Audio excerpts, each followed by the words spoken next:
नमस्कार दोस्तों, स्वागत है आप सभी का अपने YouTube channel the secret civil servants में।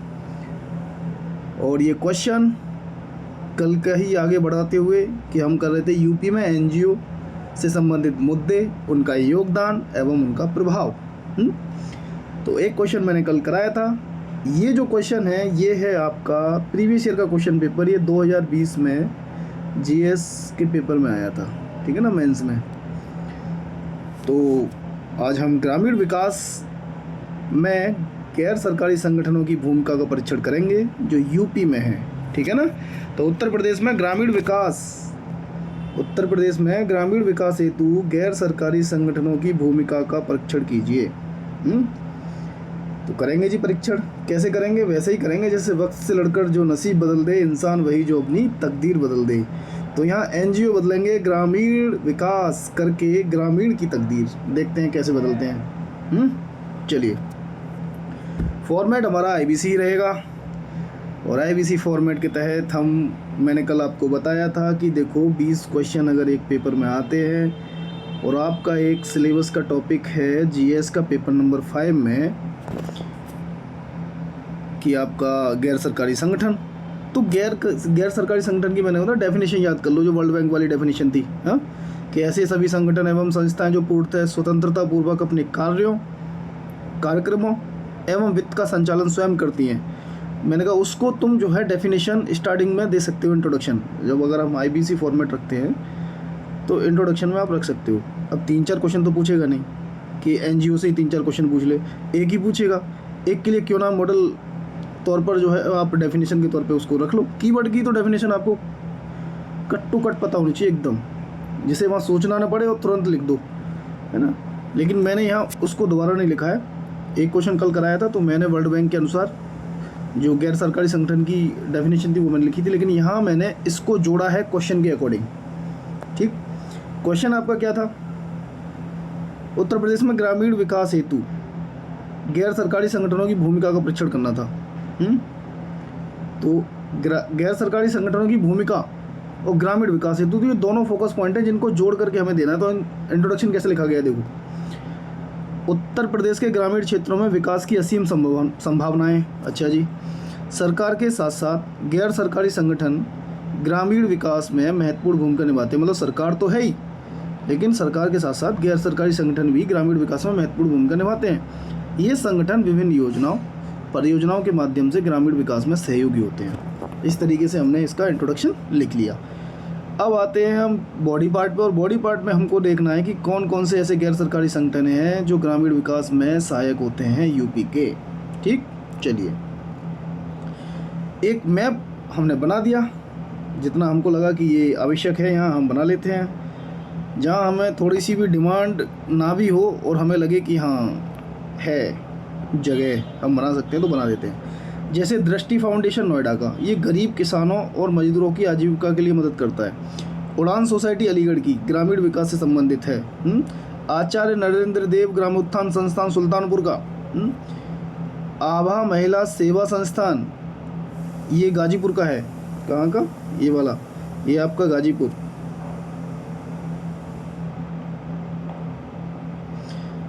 ये महिला सशक्तिकरण से संबंधित है। वहीं आपका लक्ष्यम कौसाम्बी, ये भी महिला सशक्तिकरण से संबंधित है। और भी ऐसा नहीं है कि महिला सशक्तिकरण है, गरीबी उत्थान में भी सहायक होते हैं, शिक्षा के प्रसार में भी सहायक होते हैं काफ़ी। और इस तरीके से ये हमने मैप दिखा दिया और यहाँ हमने कोष्टक में लिख दिया था यूपी के एनजीओ। ठीक, चलिए कलर चेंज कर लेते हैं। उत्तर प्रदेश के ग्रामीण विकास में निम्न प्रकार से एनजीओ ने अपनी भूमिका निभाई है। परीक्षण करना ना हम, और परीक्षण में तो हम फिर उसकी चुनौतियाँ भी बताएंगे कि इन्होंने कितनी भूमिका निभाई और कितनी निभा सकते थे, कौन कौन सी चुनौतियाँ थी उसमें। तो पहले तो इनकी भूमिका बता दें कि इनका कार्य कौन कौन सा रहता है। तो एनजीओ की ग्रामीण विकास में भूमिका, शिक्षा के प्रसार में एनजीओ का काम क्या है भाई? शिक्षा के प्रसार में जैसे आप उदाहरण दे सकते हो, प्रथम संगठन है जो असर रिपोर्ट जारी करता है, एनुअल सर्वे एजुकेशन के ऊपर, वो एनजीओ ही तो है। उसका काम क्या होता है? प्राथमिक शिक्षा में सुधार के लिए कार्य करते हैं, पाठशालाओं का संचालन करते हैं, शिक्षकों को प्रशिक्षित करते हैं। जैसे एक और संगठन है द ऑक्सफैम, ये भी एजुकेशन से संबंधित है। एनजीओ उत्तर प्रदेश के ग्रामीण विकास में कृषि में भी सहायक हैं। अब कृषि है, गांव की बात करो, गांव में कृषि होती है, और ग्रामीण विकास वो पूछ भी रहा है। तो कृषि में कैसे करेंगे? जैविक खेती में सहायता करते हैं। जैविक खेती में सहायता, किसानों को बाजार से जोड़ने में, लघु सिंचाई, मुर्गी पालन, मुफ्त चिकित्सीय देखभाल में, जिसमें आप उदाहरण के तौर पे ले सकते हो, उदाहरण के रूप में आप आरंभ वेलफेयर फाउंडेशन है, ये पशुपालन से संबंधित है। बाराबंकी की जन विकास समिति, ये कृषि से संबंधित है। और एक आप देख सकते हो centre for agriculture and rural development card, ये भी एग्रीकल्चर संबंधित एनजीओ आपका काम करता है। भूमिका पूछ रहा था ग्रामीण विकास में एनजीओ कैसे काम करते हैं, तो हम एग्जाम्पल भी दे रहे हैं। और कल मैंने काफ़ी सारे एनजीओ आपको लिखाए थे जब क्वेश्चन पूछा गया था कि प्रमुख गैर सरकारी संगठनों की चर्चा कीजिए। आप अगर यहाँ जितने एग्जाम्पल दिए जा रहे हैं आप यहाँ ना भी दें, सिर्फ एक एग्जाम्पल दे करके भी काम चला लें, इसे इसे या इसे, तो भी काम चलेगा। हमें जो मेन फोकस है वो भूमिका के ऊपर है कि क्या काम करते हैं, वो ज़्यादा बताना है। आगे स्वास्थ्य सेवाएं, देखो कृषि क्षेत्र में हो गया, शिक्षा के क्षेत्र में हो गया, स्वास्थ्य सेवा में काम करते हैं। क्या काम है? ग्रामीण इलाकों में चिकित्सा शिविरों का आयोजन करते हैं जिससे कि निःशुल्क चिकित्सा सेवा मिलती है। टीकाकरण अभियान में काम करते हैं, स्वास्थ्य जागरूकता का कार्यक्रम चलाते हैं, गड्ढे वगैरह होते हैं उनसे जल निकासी का काम करना, धुआं रहित वातावरण को बनाना। और उदाहरण के रूप में लिख दो साथी संगठन। महिला सशक्तिकरण में इनकी भूमिका है, गरीबी दूर करने में एनजीओ की भूमिका रही है, सामुदायिक विकास में इनकी भूमिका है, छोटे व्यवसाय शुरू करना, वित्तीय स्वावलंबन की ओर ले जाना। उदाहरण लिख लो, आयशा ग्राम उद्योग है, सेवा संगठन है। ये सेवा संगठन ये महिलाओं के सशक्तिकरण से संबंधित है, इसका बड़ा ही इस्तेमाल होता है। कहाँ पर? एथिक्स के क्वेश्चनों में मिल जाएगा आपको, ऐसे वगैरह में इस्तेमाल कर लो को। डाटा क्या है? डाटा आपका जहाँ भी आपको रिलेवेंट लगे वहाँ इस्तेमाल कर सकते हो, एक दूसरे से कनेक्ट वैसे भी रहता है सब्जेक्टिव पेपरों में। गरीबी दूर करने में उदाहरण आप कॉमन मैन ट्रस्ट ले सकते हो, जो गरीबी दूर करने में काम किया है इसने काफ़ी। सामुदायिक विकास में, अब समुदाय का विकास करोगे तो समुदाय में तो बहुत लोग आ जाएंगे ना। और सामुदायिक विकास कैसे होगा? स्कूलों, सड़कों, सामुदायिक केंद्रों का निर्माण करने में। आपातकाल अगर आ जाए तो आपातकाल में सहायता प्रदान करते हैं एनजीओ, जैसे बाढ़ है, अकाल है। ग्राम पंचायतों के साथ मिलकर कार्य करने में, ठीक है ना। वैसे भी हमें मालूम है कि काम क्या है, सरकार का काम है ना। अगर एक गवर्नमेंट है, उसकी जो कल्याणकारी योजनाएं हैं, जो पॉलिसीज हैं, उनको ज़मीन पर ले जाना, मतलब लोगों तक पहुंचाना, उसमें ये सहायक के रूप में काम करते हैं एनजीओ। उदाहरण ले लीजिए, कुटुंब समाज उत्थान एवं पुनर्वास संस्थान, ग्राम विकास संगठन आदि। ओके, चलिए अब इतना तो हमने बता दिए। बहुत सारे काम, अन्य कार्य भी और ले सकते हैं कि और कौन कौन से भूमिका रहती है इनकी। जैसे पर्यावरण संरक्षण में इनकी भूमिका है, जैसे ट्रीज फॉर ट्रांसफॉर्मेशन, ये थोड़ा सा नहीं दिख रहा होगा तो ये ट्रीज वाला, ये ट्री वाला, ये ट्री वाला, ट्री ये वाला है ना।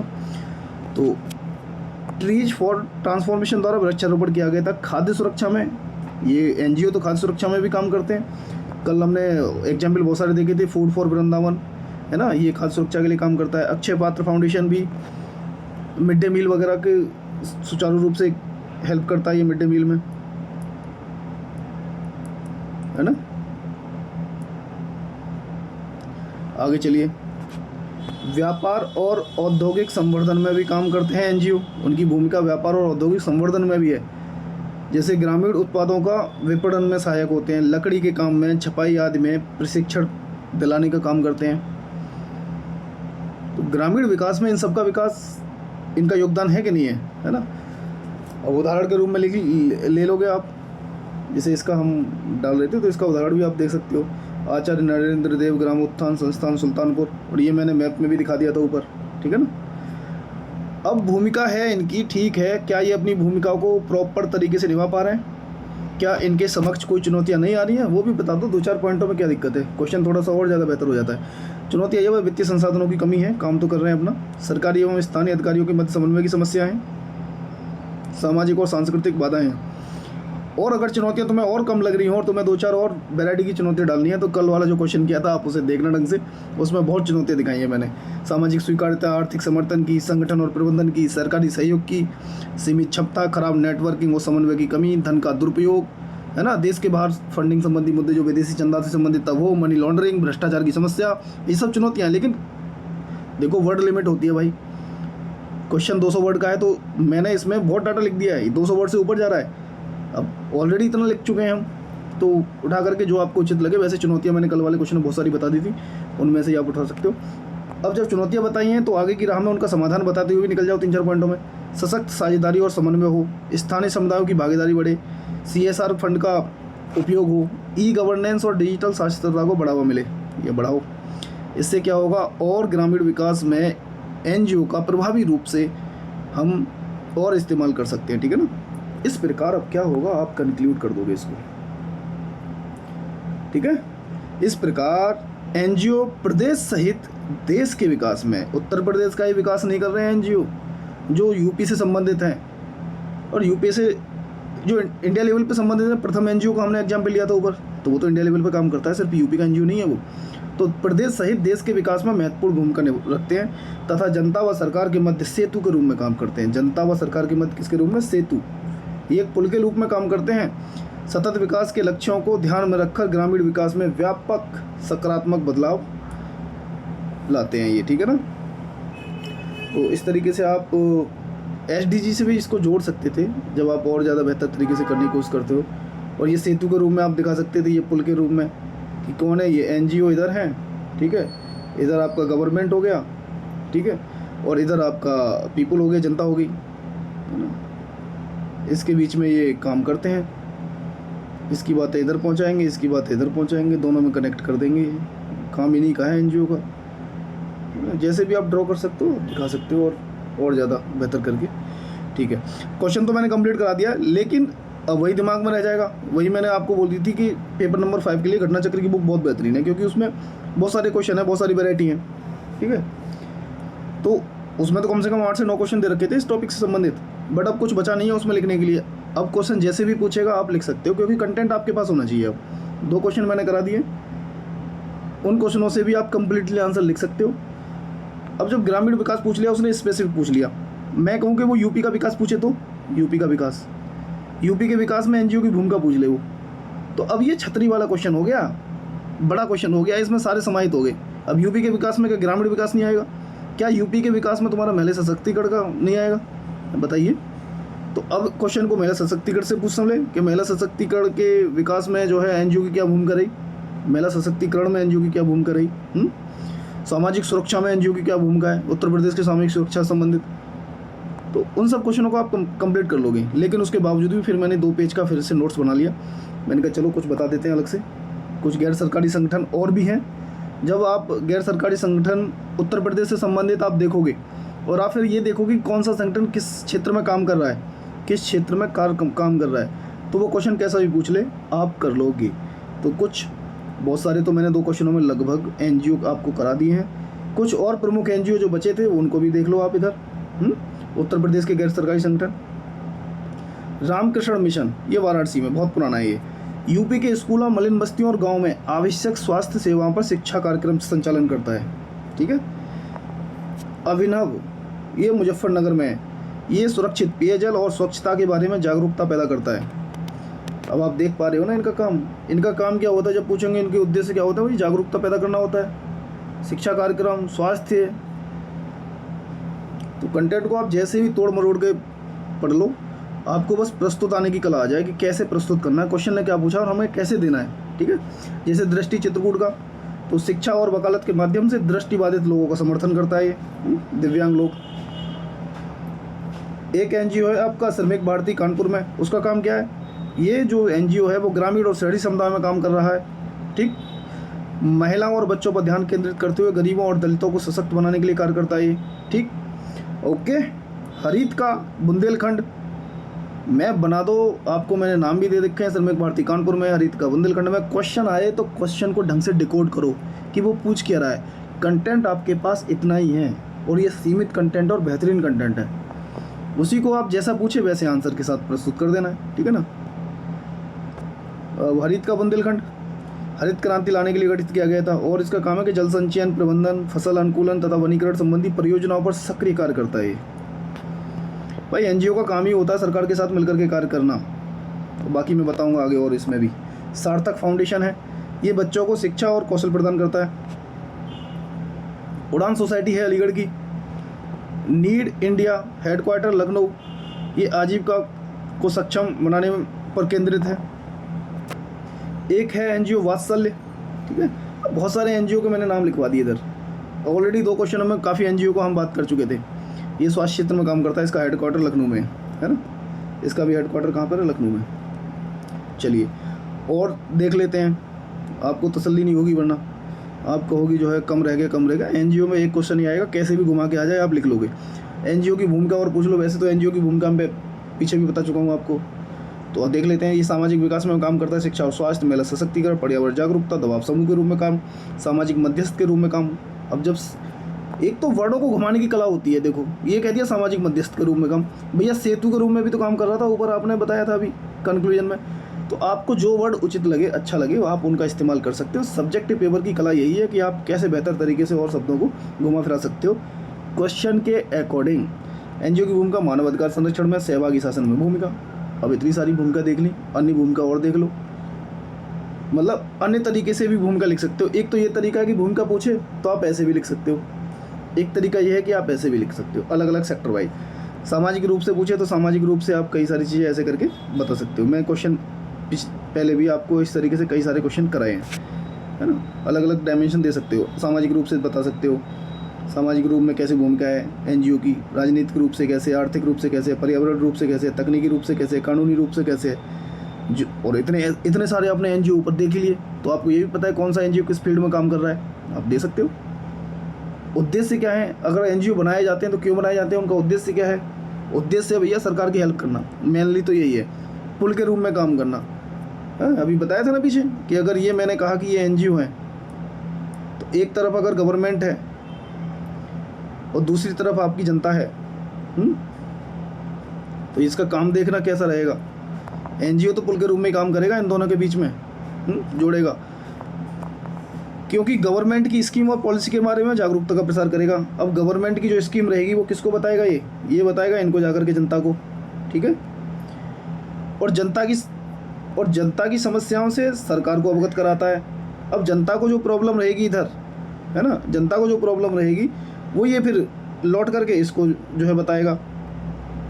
सरकार की जितनी पॉलिसी योजना रहती हैं जनता को बताता है, जनता की परेशानियाँ समस्या जो रहती हैं उसको गवर्नमेंट से अवगत कराता है। ये उद्देश्य तय है, तभी तो बनाया जाता है इसको।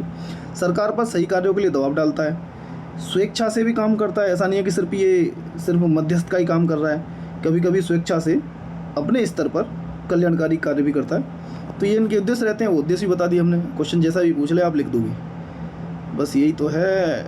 एनालिटिकल हो जाओ आप, एक बार कंटेंट पढ़ो और क्वेश्चन की डिमांड के अनुसार आप आंसर लिखना शुरू कर दो। एनजीओ की विशेषता ही पूछ सकता है कि विशेषता क्या है, अब विशेषता देख लो, और नाम से ही है भैया क्या है, गैर लाभकारी संस्थान होते हैं ये, तो लाभ अर्जित ना करने वाले, नाम ही उसका तो नॉन गवर्नमेंट गैर लाभकारी। विशेष वर्ग के लिए सेवाएं प्रदान करते हैं, जैसे अलग अलग आपने देखा है, ऊपर भी देख रहे हैं कि खाद्य सुरक्षा के लिए अक्षय पात्र फाउंडेशन है तो वो खाद्य सुरक्षा पे काम करेगा। शिक्षा के लिए प्रथम एनजीओ है तो वो शिक्षा के लिए काम कर रहा है। तो विशेष वर्ग के लिए सेवा देते हैं और वो समाज को सशक्त व समर्थ बनाने में सहयोगी होते हैं। ये विशेषताएं तो हैं इसकी। बिना बाहरी नियंत्रण के स्वतंत्र रूप से कार्य करते हैं। यह लोकतांत्रिक और गैर सांप्रदायिक व्यक्तियों का संगठन होता है, ठीक है ना, किसी भी राजनीतिक दल से जुड़े नहीं होते। सोसाइटी, ट्रस्ट, दानकर्ता संस्थान के रूप में पंजीकृत होते हैं। इस तरीके से विशेषता भी हो गई। अब क्वेश्चन कैसा पूछेगा बताओ, क्या ही पूछ लेगा वो। अन्य एनजीओ में आप देख सकते हो ये महिलाओं से संबंधित है, मजलिस मंच है, गुड़िया इंडिया है, ये जो है वैश्यावृत्ति से या यौन शोषण से पीड़ित महिलाओं को हेल्प करता है, वैश्यावृत्ति से महिलाओं लड़कियों को बचाता है। प्रेरणा पोर्टल है, प्रेरणा एनजीओ है, वो मानव तस्करी की शिकार महिलाओं के लिए कार्य करता है। इतने सारे एनजीओ बता दिए, उनके काम बता दिए, किस किस के रूप में काम करते हैं, उनकी विशेषताएं हो गई, ठीक है ना, और उनका जो है उद्देश्य भी पूछ लिए। भूमिका हमने 2 तरीके से लिख के बता दिया आपको, और 2 क्वेश्चन में कम्प्लीटली बहुत कुछ लिख चुके हैं उसमें डाटा। आपको क्वेश्चन कैसा भी आया एनजीओ से संबंधित आप लिख लोगे, इतना काफ़ी है, ठीक है ना। तो चलिए 20 मिनट का वीडियो हो गया ये, लेकिन ये है कि आप कई सारे क्वेश्चनों का जवाब इसमें मिल जाएंगे। आप कैसे भी क्वेश्चन लिख लोगे। सिर्फ यूपी स्पेशल पेपर नंबर 5 के लिए नहीं है, जीएस के पेपर में भी एनजीओ का इस्तेमाल करते हो आप, और वो क्वेश्चन वहाँ पे भी आता है, और उसके लिए भी डाटा यहाँ तैयार हो चुका है लगभग, ठीक है ना। चलिए, आपको प्रश्न का आंसर अच्छा लगे वीडियो कंप्लीट देखना और कंप्लीट देखा करो, और उसके बाद मुझे थैंक यू भी बोला करो आप, हैं। मेरा अप्रिसिएशन, मेरा खाना, मेरा मोटिवेशन होता है, मिलता है थोड़ा बहुत, और बाकी तो आपकी इच्छा है। जनता जनार्दन, हमारे व्यूवर्स भी हमारे जनार्दन, तो थैंक यू सो मच। अभी मैं एक वीडियो और बनाऊंगा, उसको अपलोड करने का टाइम अलग हो सकता है, ठीक है। कंटेंट के ऊपर जो फैक्ट एंड डाटा की वीडियो है उसको और बनाऊंगा। अब गर्मी इतनी पड़ रही है, मौसम अच्छा हो गया, लेकिन कूलर पंखा बंद करने के बाद फिर भी गर्मी लगती है। चलिए, ये कहानी अपना दुखना तुम्हारे सामने रोना नहीं चाहिए मुझे। ओके, सो फिर से बहुत बहुत धन्यवाद आपका।